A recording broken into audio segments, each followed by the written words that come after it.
أكبر الله أكبر لا إله إلا الله. الحمد لله نحمده ونستعينه ونستهدي ونستغفره ونؤمن به ونتوكل عليه ونعوذ بالله من شرور أنفسنا ومن سيئات أعمالنا من يهده الله فلا مضل له ومن يضلله فلا هادي له ونشهد أن لا إله إلا الله وحده لا شريك له وأشهد أن محمدا عبده ورسوله صلى الله عليه وسلم. Mes frères et mes sœurs, la khutbah du Jumu'ah d'aujourd'hui, elle est capitale, vitale, primordiale. Je vais vous demander une faveur. Mais la faveur que je vais vous demander, ça sera juste après la prière. Par contre, il faut chauffer un petit peu. Parce que je suis pas sûr qu'on est prêt maintenant. Très bien. Allah tabaraka wa ta'ala dit dans le Coran, Surat 39, Zumar, les groupes homogènes, verset 53. قل يا عبادي الذين أسرفوا على أنفسهم لا تقنطوا من رحمة الله إن الله يغفر الذنوب جميعا إنه هو غفور رحيم.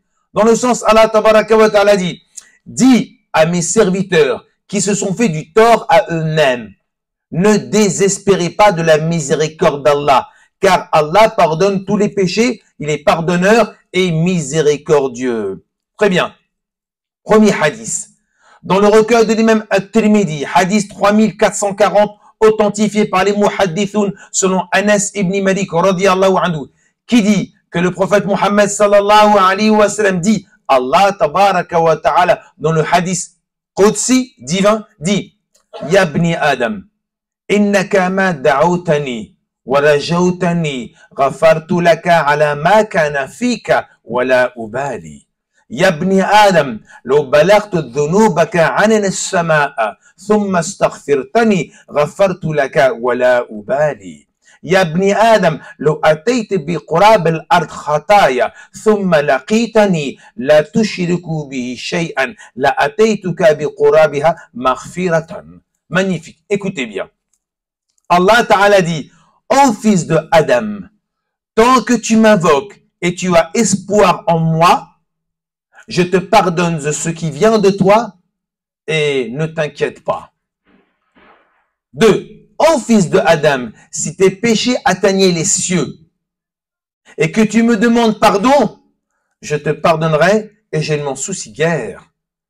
3. Ô fils de Adam, si tes péchés avaient autant que le contenu de la terre et que tu reviens vers moi mais tu ne m'associes rien, je te pardonnerai avec autant de contenu. Regardez bien, ce hadith, il est magnifique.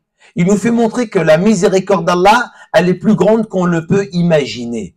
Allah, il est pardonneur, il est miséricordieux. Avec ce verset du Coran et ce hadith, c'est terminé. On ne peut plus ouvrir la porte du désespoir. Pour nous et pour le monde entier. Je dis bien pour le monde entier, musulmans et non musulmans. Parce que le prophète, alayhi salatu wassalam, a été envoyé miséricordieux pour les Arabes. Oh là là, loin de là. Pour les Indonésiens, loin de là. Pour les Africains, non, pour l'humanité entière. L'humanité. Toute personne qui a une âme, qui vit sur cette terre, le prophète a été envoyé pour lui. Peu importe ce qu'il croit. Le prophète a été envoyé vers qui? Vers des croyants. Oui, des croyants qui adoraient des statues. Et des gens qui étaient polythéistes. Et des gens qui enterraient leurs filles vivantes. Et des gens qui tenaient tout nus autour de la Kaaba. Oui, le prophète a été envoyé pour l'humanité entière. Il n'a pas été envoyé vers des musulmans qui se prosternent du matin au soir et qui adorent Allah. Loin de là. Le prophète est envoyé vers des gens qui ne connaissent pas Allah. Et Allah, il ouvre la porte de sa miséricorde. Tant qu'une personne sur la terre, écoutez bien, son âme, elle n'est pas encore arrivée au gosier, ben, Allah lui donne la chance de se repentir. Alors nous, mes chers frères, on ne peut pas se permettre aujourd'hui, en 2022, de faire désespérer les gens et de leur dire que les gens sont perdus. Parce que, si nous, aujourd'hui, en 2022, on dit, ouais, ça va pas dans la communauté musulmane. Et on met le doigt où ça va pas. Très bien. Et tu fais quoi, toi? Tu fais quoi? Et quand, c'est pas ça, mais c'est quand il faut aller au charbon, c'est bizarre, il y a plus grand monde. Alors, on sait dire, ça va pas, ça va pas, les musulmans vont pas bien, eux, c'est pas bien ce qu'ils font, mais quand c'est pour aller au charbon, tiens, c'est bizarre, il y a plus grand monde. Mais c'est pas le pire, c'est pas le pire. C'est que ceux qui critiquaient hier, ils voient ceux qui bossent, ben, ils voient leurs défauts. Mais c'est le comble, hein. C'est le comble. Vous voyez, c'est pas comme ça qu'on va avancer. C'est pas en critiquant la communauté qu'on va résoudre les problèmes de la communauté. Loin de là. C'est pour ça, mes chers frères, je vais vous donner une histoire magnifique que j'ai jamais dit dans un prêche du vendredi, parce que j'ai toujours eu peur de la réaction des papas, mais tant pis, il faut y aller. Je me lance. Mais avant de donner ce hadith, avant de donner cette histoire, je vais donner un hadith pour que on l'accepte mieux, cette pilule. Dans le recueil de l'imam Muslim de 1630, authentifié par les muhadithoun et bien sûr commenté par l'imam Nawawi. Abu Hurairah raconte que le prophète sallallahu alayhi wa sallam a dit Man qal halaka an-nas fahuwa ahlakuhum. Le prophète alayhi salatu wa sallam a dit celui qui dit que les gens sont perdus, ben c'est lui le pire des perdants. Pourquoi? L'imam Nawawi va le commenter. Il va dire parce que ceux qui disent que les gens sont perdus, en vérité, ben cette personne-là, elle fait désespérer les gens. 2, elle leur ferme la porte du retour vers Allah, c'est-à-dire le tawbah. Elle leur donne pas la chance. C'est pour ça que le prophète dit, celui qui dit que les gens sont perdus, en vérité, c'est toi le pire des perdants. Alors qu'Allah donne la chance à tout le monde. Et voici ce hadith que je voulais dire dans le recueil de l'imam Al-Bukhari Muslim, selon Abu Hurairah radiyallahu anhu, où le prophète sallallahu alayhi wa sallam a dit, écoutez bien, au temps des enfants d'Israël, il y avait un chien qui tournait autour d'un puits et qui avait soif. Une prostituée arriva, prit chasseur, rentra dans le puits et donna à boire à ce chien. Allah l'a pardonné. Vous voyez? Voici l'histoire. Il y a quelques temps, il n'y a pas longtemps de cela, j'ai été invité à faire une conférence en région parisienne. Bien sûr, je ne vais pas te dire la ville. Et je prends la voiture, je prends un chir à côté de moi, il vient pour m'accompagner. Je prends la route, je traverse une forêt, et au bout de la forêt, il y a un feu rouge. On va sortir de la forêt. Et quelqu'un frappe à la porte, au carreau du chir. Nous, on ne savait pas c'était quoi dans cette forêt. Hein? Le chir, il abaisse sa fenêtre, et c'était une prostituée. La sœur, vous savez ce qu'elle dit? Elle dit salam alaikum. Elle me dit, Allah vous a envoyé. Le chir dit, astaghfirullah. Il était mal, le chir. S'il vous plaît, Allah vous a envoyé depuis le temps que je voulais parler à des musulmans. Aidez-moi, s'il vous plaît. Aidez-moi, s'il vous plaît, au secours. Le chir dit, non, non. Je dis, écoute, chir, il n'y a aucun risque. On peut l'aider, on peut quand même lui dire quelque chose. Il me dit, non, non, non. J'ai dit, écoute, chir, il n'y a aucun risque. Les gens, ils peuvent dire ce qu'ils veulent. Allah, il nous voit. Et le regard d'Allah, c'est le vrai. Le regard des gens, il est faux. Parce que les gens, ils te diront jamais du bien. Mais Allah Ta'ala, il nous voit. Écoutez, ma sœur, on va sortir de la forêt. Il y a un parc, on s'assoit, il y a un banc, dos à dos. Je dis comme ça, chir, tu protèges tes yeux. Il n'y a aucun problème. Le chir était mal à l'aise. Moi, j'ai dit, il faut y aller. Il faut l'aider. La sœur, elle a besoin d'aide. Même si c'est une prostituée. Très bien. On est dos à dos. Et la sœur, elle commence à dire ses problèmes. Voilà, je suis maghrébine de l'Afrique du Nord. Bien dire, je vais pas dire le pays. Et voilà, j'étais marié avec mon mari, mais j'ai eu 3 ans de mariage. Et sans arrêt, mon mari me frappait. Et c'était insupportable et je pouvais pas vivre comme ça. J'ai divorcé, mais je sais pas ce qui s'est passé. J'avais pas de travail, j'avais pas d'argent. Je me suis fait influencer et voilà comment je suis aujourd'hui. Et franchement, je ne fais pas de bon cœur. Je fais ça seulement pour nourrir mes enfants. Et ça fait des années, 2 ans, je veux arrêter, mais je savais pas comment faire. Allah, il vous a mis sur mon chemin. Alhamdoulilah, vous êtes des musulmans, aidez-moi, secourez-moi. Le chéri, il savait pas quoi dire. Je dis, écoute, chéri, on va parler un petit peu des bienfaits des femmes musulmanes, hein, parce que ce sont des référentes. Alors, j'ai parlé de Soumaïa, Khansa, Kalthoum, Aïcha, Fatima, les femmes musulmanes pieuses qu'Allah a agréées dans ce monde. Elle était contente, elle pleurait, la fille. On était dos à dos. Nous aussi, on avait les larmes aux yeux. Après, elle était contente. Écoute, ma sœur, je te donne un numéro de téléphone. Et tous les dimanches, tu vois, il y a un cercle de vertu où des femmes se réunissent. Elles lisent le livre Riyad al-Salihin. Il y a pas mal de femmes dans le quartier qui viennent. Ça a changé leur vie. Si tu veux, tu peux y aller. Je lui ai donné le téléphone. Elle m'a dit, Barakallahu fikum. À partir d'aujourd'hui, c'est fini. Terminé. Maintenant, je vais m'occuper de mes filles et je vais arrêter ça. Masha'Allah. Regardez bien. La sœur, elle m'a dit, vous voulez venir, je vous invite chez moi à boire un café. Je lui dis, ma sœur, comprends-nous, c'est pas facile. Elle me dit, oui, je comprends. Elle me dit, vous allez où maintenant? J'ai dit, maintenant, on va faire une conférence là, à telle mosquée. Mais vous connaissez l'imam? Non, on le connaît pas. Mais l'imam, c'est mon père. L'imam, c'est mon père. Et vous dira à mon père que je l'aime. Mais il m'a renié. Quand il a su ce que je faisais, il m'a renié. Mais dites-lui, si vous voulez, que je l'aime, il me manque. Oh, ça nous a fait chaud au cœur. Après, la sœur, on l'a laissé et je lui ai laissé mon numéro de portable. Écoutez bien, c'était samedi, la conférence. Une fois qu'on a vu le cher, Moi, j'ai dit, je peux pas. Je peux pas me permettre de lui dire qu'on a vu sa fille alors qu'elle est prostituée. J'ai dit, moi, j'y arriverai pas. Donc, on n'a rien dit. Le lendemain, le dimanche, la sœur, elle m'appelle. Elle me dit, mon frère, tu sais quoi? J'ai pris mes 2 enfants. Je les ai ramenés à la madrasa coranique de la mosquée de mon père. À l'As, mon père, il m'a vu, on s'est pris dans les bras. Voilà. Donc, on doit aider les musulmans, on ne doit pas les aider. Vous connaissez tous l'article 223-6 du Code pénal. Tu peux être condamné à 5 ans de prison et 75 000 € d'amende. Non-assistance à personne en danger. Cette sœur, elle frappe sur le carreau de notre fenêtre, elle dit, aidez-moi s'il vous plaît. Aidez-moi. On l'aide pas? On l'aide pas? Vous voyez mes chers frères? Et la liste, elle est longue. Combien de musulmans, combien de musulmanes sont dans le pétrin, sont en galère, ont des difficultés, et nous, non, on veut devenir des moines. On a compris que la religion musulmane, c'est quoi? Le monachisme, une vie monacale. Je pense qu'à moi. Mais regardez, Allah nous invite 73 fois dans le Coran. Vous lisez cette phrase. Alladhina amanu, et puis quoi? Wa amilu. Ben, c'est notre credo. Ça veut dire quoi? Ben, tu crois, ben, tu agis. Ah oui, c'est notre credo. Il faut agir. Allah dit amanu wa amilu. Mais nous, si on n'agit pas, est-ce qu'on a la bonne croyance? 73 fois, croyez en moi et œuvrez dans les bonnes œuvres. وقولي اعملوا فسيرى الله اعمالكم ورسوله والمؤمنون فستردون الى عالم الغيب والشهاده فينبئكم بما كنتم تعملون. Sourate At-Tawbah, le désaveu, chapitre 8, chapitre 9, verset 105.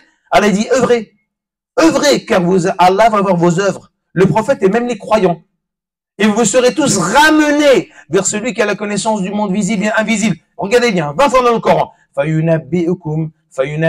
Il vous informera de ce que vous faisiez. Ben Allah sur la terre, tu fais ce que tu veux, mais Allah veut dire, t'as rien fait du tout. T'as rien fait du tout. Oui, mes chers frères, voilà l'état de la communauté musulmane aujourd'hui, dans quel pétrin elle est. Elle est endettée dans la foi, elle est endettée dans les actions, et nous, mes chers frères, on n'est pas là pour s'aider les uns les autres. Allah, dans le Coran, Surat al-Maïda, la table servie, Allah, tabaraka wa ta'ala, qu'est-ce qu'il dit? Wa ta'awanu, entraidez-vous. Dans quoi? Fil birri wa taqwa, la bienfaisance et la piété. Mais beaucoup de musulmans font la bienfaisance et la piété, et il y a beaucoup de non-musulmans qui font de la bienfaisance. La preuve, les associations humanitaires, c'est de la bienfaisance. J'ai parti pour faire une conférence à Montreux. Je vais à la station d'essence, là, juste là, Total Excess. Il était 11 h du matin. Je mets de l'essence, donc j'ai le pistolet dans mon réservoir, et je vois dans la station à l'intérieur 2 dames, peut-être une quarantaine d'années, avec un monsieur, et ils étaient en train de discuter à l'intérieur. On voyait qu'ils cherchaient quelque chose. Moi, je termine, hop, je remets mon pistolet, et je vais aller pour payer. Je dis, excusez-moi, messieurs, dames, vous avez un souci? Vous cherchez quelque chose? Oui, tout à fait. On vient de Reims et on doit aller à l'église Saint-Paul ici à côté, rue des Canadiens, et on cherche des toilettes, mais on trouve pas de toilettes. Madame, je suis le président de la mosquée, venez avec moi. Vous allez aux toilettes. J'arrive, je lui ouvre les toilettes. Masha'Allah, la dame, elle s'occupe d'elle, et je discute avec le monsieur. Et le monsieur, regardez bien, il me dit, vous savez, je suis qui, moi? Non. Au-delà d'être chrétien, c'est que je suis architecte. J'ai fait beaucoup de dessins pour des mosquées en France. J'étais la cause de beaucoup de mosquées de France, j'ai fait les dessins. Et il me dit, après la prière, on fera une invocation pour vous. On priera pour vous. Vous savez ce qu'elle m'a dit, la dame? Elle me dit, monsieur, vous parlez aux femmes? Regardez l'image qu'on a. Vous parlez aux femmes. Vous vous rendez compte l'image qu'on a aujourd'hui? Comme si que les femmes, à l'époque de Médine, au temps du prophète, elles parlaient pas aux commerçants, aux vendeurs. Et dans quel monde? Regardez notre image. C'est pour ça que Ahmed Didet, rahimahullah, qui va mourir en 2005, regardez ce qu'il a dit. Les pires ennemis de l'islam sont les musulmans qui diabolisent et caricaturent par le comportement, le mauvais comportement de l'islam. Il a dit, c'est pas le diable. Les pires ennemis de l'islam sont les musulmans. C'est pas le diable. À cause de notre comportement, on donne une mauvaise image de l'islam. Donc, notre souci aujourd'hui, c'est quoi? C'est d'aider la communauté musulmane, d'être au service des gens. Vous savez qu'on a des trésors. Nous, on pense que les trésors sont dans la mosquée, ceux qui prient. On se dit, ouais, ceux qui prient pas, ils sont perdus. Attention, ne jamais dire à quelqu'un qui est dehors, qui est perdu, où les jeunes sont égarés. Loin de là. Je vous donne une histoire magnifique. Je suis parti à Dijon, à 300 km. Je suis parti là-bas, j'ai fait une conférence dans la mosquée. Le soir, j'ai dit, moi, quand je fais des conférences aussi loin que ça, moi, je rentre pas à 300 km, je passe la soirée là-bas. Très bien.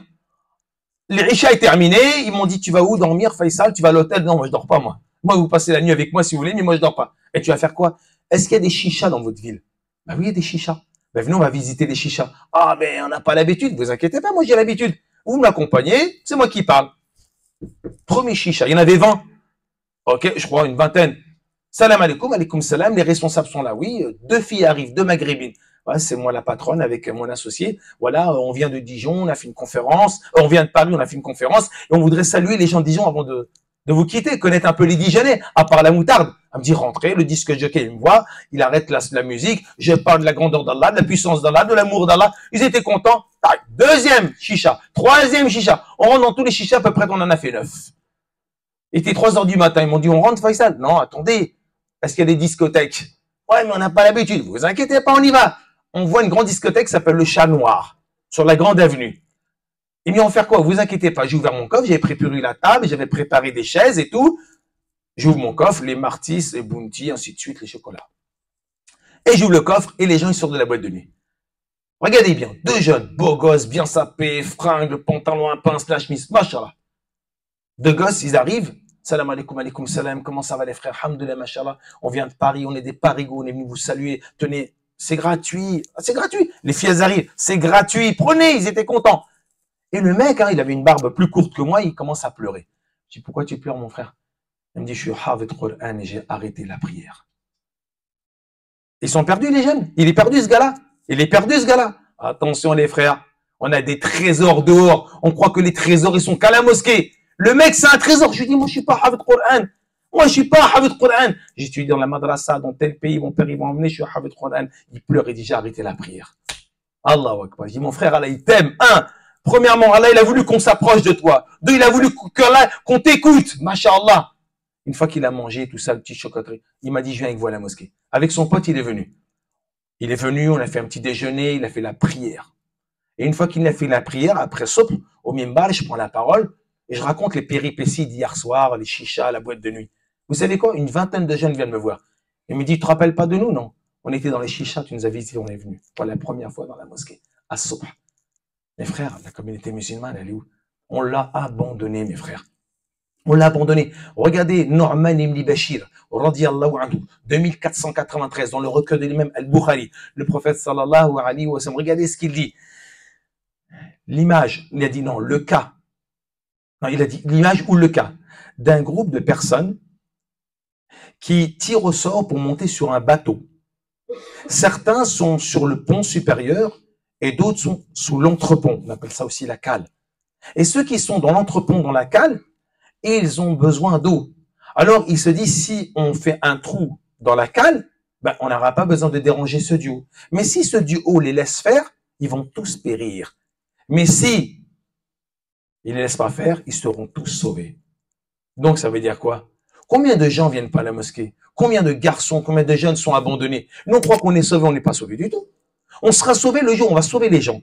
On sera sauvé le jour où on va sauver les gens. Mais celui qui dit, moi, je vais à la mosquée, je suis sauvé, il se met le doigt dans l'œil. Parce qu'il veut rentrer au paradis tout seul, lui. Ah, il veut rentrer au paradis tout seul. Ça lui est égal que si personne ne prie sur la terre. Toi, t'es tout seul. Personne ne prie sur la terre. T'es content? T'es content? Il y a que le shaitan qui est content. Mais on peut pas être content. Donc, combien de jeunes sont loin de la mosquée, sont loin dans notre travail, notre responsabilité, elle est où? C'est ça notre devoir, mes chers frères. C'est pour ça qu'Allah Ta'ala nous invite. Il dit quoi? Le prophète, alayhi salatu salam, Allah, il l'appelle, il lui dit, فَبِمَا الرَّحْمَةِ مِنَ اللَّهِ لِنْتَ لَهُمْ وَلَكُنْتَ فَضًّا غَلِيظَ الْقَلْبِ أَنْفَضُّوا مِنْ حَوْلِكَ. C'est par la permission de ton Seigneur que toi, Mohammed, tu as été si doux avec eux. Surat Imran, verset 153. Mais si tu aurais été dur, ils ne t'auraient pas suivi. Tu aurais été dur et rude de cœur, ils se seraient sauvés. Omar ibn Khattab, radiyallahu anhu, dans le livre qui s'appelle 15 العمال في سنن الأقوال والأفعال de Ali ibn al-Malik al-Muttaqi al-Husat al-Hindi. Regardez ce qu'il dit. Il dit que Shalibi, rahimahullah, raconte qu'à l'époque du calife Omar ibn Khattab, radiyallahu anhu, tome 2, page 150, il dit qu'un homme est venu voir Omar et dit, ô chef des croyants, il y a longtemps de cela, quand j'étais pas musulman, j'étais moi et ma femme en train d'enterrer ma fille vivante. Le prophète est passé devant nous, on l'a regardé, il nous a pas parlé, mais on a eu honte. On a déterré notre fille. Vous avez vu, oui? Quand un musulman, il passe dehors, les non-musulmans, même les musulmans qui font des péchés, quand ils te voient y arriver, ils ont honte. C'est ça. C'est la vérité. Alors, regardez bien. Le prophète, on l'a vu passer, on a eu honte, on a déterré notre fille, on l'a sauvée. Le prophète, il a continué son chemin. Plus tard, alhamdoulilah, on est devenu de musulmans, ma fille est devenue une bonne musulmane, et quand elle a grandi, elle a fait ce fameux péché que vous connaissez tous. Ouais, les filles et les garçons qui couchent ensemble. Très bien, elle a fait ce péché, elle a eu honte devant Allah, elle a pris un couteau pour s'égorger. Nous l'avons retenue à temps. Elle s'était coupée quelques veines, nous l'avons soignée tant bien que mal. Elle a fait un bon repentir sincère. Plus tard, des gens sont venus la demander en mariage. J'ai raconté à la famille ce qu'elle avait fait. On m'a dit, comment oses-tu dévoiler ce que Allah a voilé? Comment oses-tu dévoiler ce que Allah a voilé? Il lui dit, si tu dévoiles ce que Allah a voilé, tu t'en prends à Allah. Il a dit, si tu dévoiles à qui que ce soit ce qu'elle a fait avant, je t'assure que je te donnerai une punition que toutes les provinces du monde musulman connaîtront. Marie-la comme une fille chaste. Oui. Alors pourquoi on veut soulever les défauts de la communauté musulmane? J'arrive pas à comprendre. Comment ça se fait qu'on aime bien exposer au grand jour, même pas les défauts, la vie des gens. La vie des gens, une fois, hop, on aime bien étaler, on aime bien commenter. Mais on n'a pas peur d'Allah, c'est pas possible. C'est pas possible, on n'a pas peur d'Allah. Si on avait peur d'Allah, on tremblerait. Donc c'est pour ça, mes chers frères, regardez bien combien Allah et le prophète nous invitent à être tolérants et d'accepter tous les musulmans, les jeunes, les garçons, les filles. Cache. Man satara musliman, satara Allah fi dunya wal akhirah. Subhanakallah wa bihamdik, ashhadu an la ilaha illa ant, nastaghfiruka wa natubu ilayk.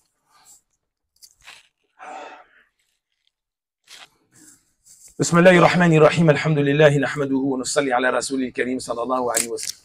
Allah tabaraka wa ta'ala dit dans le Coran, cette sourate, vous la connaissez tous. Wal asr, par le temps.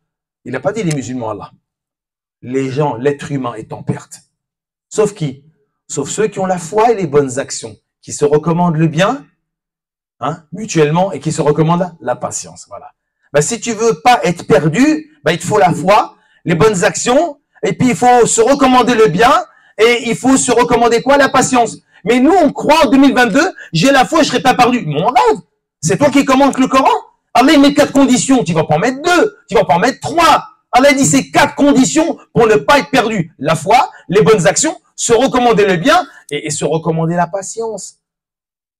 Ah, donc c'est pour ça, mes chers frères, combien Allah nous invite à devenir des bons musulmans, à être tolérants, à s'accepter les uns et les autres.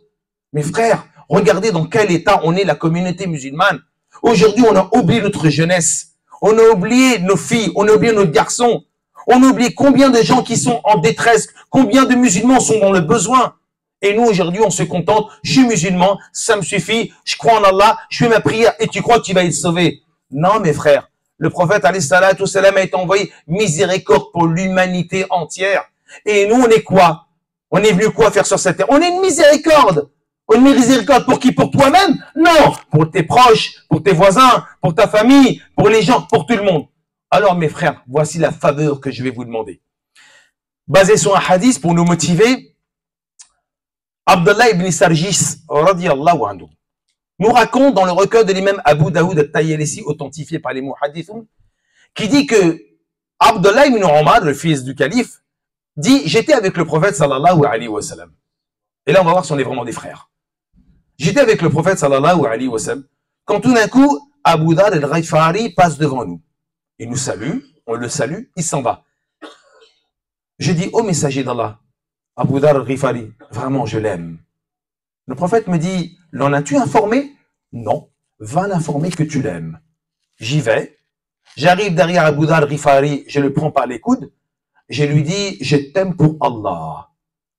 Il se retourne et me dit, Abdallah ibn Omar, qu'Allah t'aime comme tu m'as aimé. Abdallah ibn Omar dit, tu sais Abu Dhar, si le prophète ne m'aurait pas recommandé de te dire je t'aime, je ne te l'aurais pas dit. Abdallah ibn Omar, il repart chez le prophète, alayhi salatu wassalam. Il lui dit, ô messager d'Allah, je lui ai dit. Et le prophète lui dit, celui qui exprime son amour pour son frère aura des hasanats, des récompenses. Je répète, celui qui exprime son amour pour son frère aura des récompenses. La question qu'on doit se poser, est-ce qu'on aime les musulmans? Il faut être honnête, il faut être sincère. On est des musulmans, on est une communauté, c'est bien, c'est pas mal, c'est super. Mais aimer les autres musulmans, il faut se la poser cette question. C'est sûr que si tu n'aimes pas les musulmans, cette phrase, jamais tu la sortiras de ta vie. Maintenant, la question que tu dois te poser, est-ce qu'à partir d'aujourd'hui, j'aime les musulmans? C'est pour ça qu'après la prière, quand je vais dire salam alaikum, mes sœurs, vous allez regarder les sœurs à droite, à gauche, et tu vas la regarder dans les yeux avec une phrase qui sort du cœur. Et tu vas lui dire, je t'aime pour Allah. Et toi, mes frères aussi, après la prière, à droite, à gauche, tu regardes un musulman et tu lui dis, je t'aime pour Allah. Et on va voir si on est sincère devant Dieu, parce que c'est pour Dieu. C'est pas pour moi, c'est pour Dieu. Parce qu'on dit qu'on aime les musulmans. Je vous pose la question, je vous dis, vous aimez les musulmans? Déjà, le mot je t'aime, on a du mal à sortir. À nos femmes. À nos femmes, on a du mal à dire je t'aime à nos femmes. Ça fait combien de temps que t'as pas offert un bouquet de fleurs? Il y a un musulman, il y a quelques jours, je lui dis, t'aimes ta femme? Bien sûr que j'aime ma femme. Et prouve-moi que tu l'aimes. Moi, je ramène à manger. C'est moi qui a construit la maison blette. C'est ça l'amour. C'est ça l'amour. C'est quand tu lui as offert un bouquet de fleurs. Quand est-ce que tu l'as amené au resto? C'est pas de l'amour, ça. Allez, mes chers frères. Alors, si on a du mal à dire je t'aime à nos épouses, c'est dur de dire je t'aime aux musulmans. Alors qu'Allah, dans le Coran, qu'est-ce qu'il dit? Hujurat, verset 10. Innamal mu'minuna ikhwa. Les musulmans ne sont que des frères. Les frères, ils ne se détestent pas normalement. Donc, c'est pour ça qu'après la prière, je demande tout, c'est moi le premier. On regarde n'importe qui. Dans les yeux, on lui dit, je t'aime pour Allah. Inch'Allah, subhanakallah bihamdik, nashhadu an la ilaha illa ant, nastaghfiruka wa natubu ilayk. Oh, toi qui connais le poids des montagnes, et toi qui connais le nombre de gouttes d'eau dans les mers, et toi qui connais le nombre de grains de sable dans les déserts, et toi qui sais ce qui se cache dans le cœur d'une fourmi noire, et toi qui connais le nombre de feuilles dans les arbres, et le nombre d'étoiles dans les cieux. Allahumma nas'aluka imanun kamila, on te demande la foi complète. Wa lisanun dhakira, une langue évocatrice. Wa qalbun shakira, un cœur qui te remercie. Wa ilmun nafi'a, et une science profitable. Wa hayatun tayyiba, et une vie d'excellence. Wa jannata aliya, et un paradis élevé. Allahumma salli ala Muhammad wa ala ali Muhammad, kama sallayta ala Ibrahim wa ala ali Ibrahim. Fil alamin إنك حميد مجيد سبحان ربك رب العزة عما يصفون والسلام على المرسلين والحمد لله رب العالمين أقيم الصلاة